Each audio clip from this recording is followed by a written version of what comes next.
மோசடி செய்வதற்கு இவர்தான் வேண்டும் அவர்தான் வேண்டும் என்ற எந்த பாகுபாடும் இல்லை.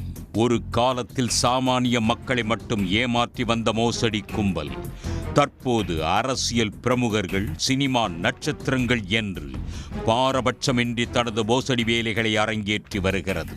இதற்கு கிரிக்கெட் வீரர்களும் விதிவிலக்கில்லை என்பதை நிரூபித்திருக்கிறார் ஒரு மோசடி நபர்.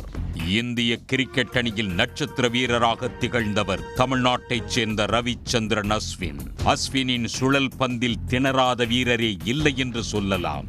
களத்தில் பந்து வீச வந்தாலே எதிரணியின் பேட்ஸ்மேன்கள் கலக்கமடைந்து விடுவார்கள். இதற்காகத்தான் அஸ்வினுக்கு கோடிக்கணக்கான ரசிகர்கள் இன்றும் உள்ளனர். தற்போது அனைத்து விதமான கிரிக்கெட்டில் இருந்தும் ஓய்வு பெற்றுவிட்டார் அஸ்வின். இந்த நிலையில் அஸ்வினுக்கு கடந்த சில நாட்களுக்கு முன் வாட்ஸ்அப்பில் ஒரு மெசேஜ் வந்துள்ளது. மெசேஜ் அனுப்பிய நபரின் வாட்ஸ்அப் டிபியில் ஆஸ்திரேலிய வீரர் ஆடம் ஜம்பாவின் புகைப்படம் இருந்துள்ளது. மெசேஜில் உரையாடிய நபர் தான் ஆடம் ஜம்பா என அறிமுகம் செய்து கொண்டுள்ளார். இதன் பின் தனக்கு இந்திய அணியில் சில வீரர்களின் செல்போன் எண்கள் வேண்டும் என்றும் கேட்டுள்ளார். குறிப்பாக அபிஷேக் சர்மா, பும்ரா, சஞ்சு சாம்சன், ஜிதேஷ் சர்மா, ரிங்கு சிங், சிவம் துபே ஆகியோரின் எண்கள் வேண்டும் என கேட்டுள்ளார். தனக்கு மெசேஜ் அனுப்பிய நபர் மோசடிக்காரர் என்பதை அறிந்து கொண்ட அஸ்வின் அவருக்கு விளையாட்டு காட்ட வேண்டும் என நினைத்துள்ளார்.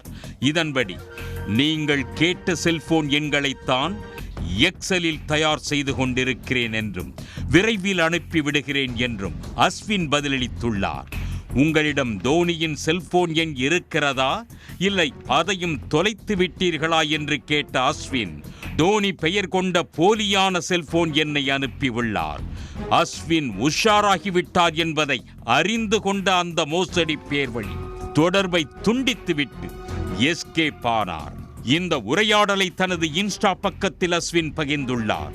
அஸ்வின் இது போன்ற மோசடிகளை சந்திப்பது இது முதல் முறை அல்ல.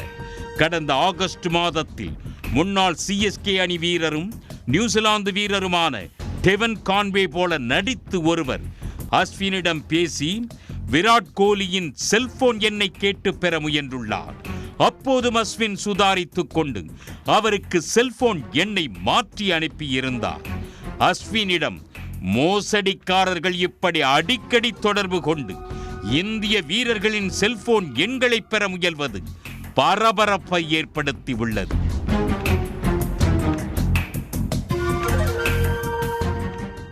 உடனுக்குடன் செய்திகளை தெரிந்து கொள்ள சன் நியூஸ் பெல் ஐகானை கிளிக் பண்ணுங்க.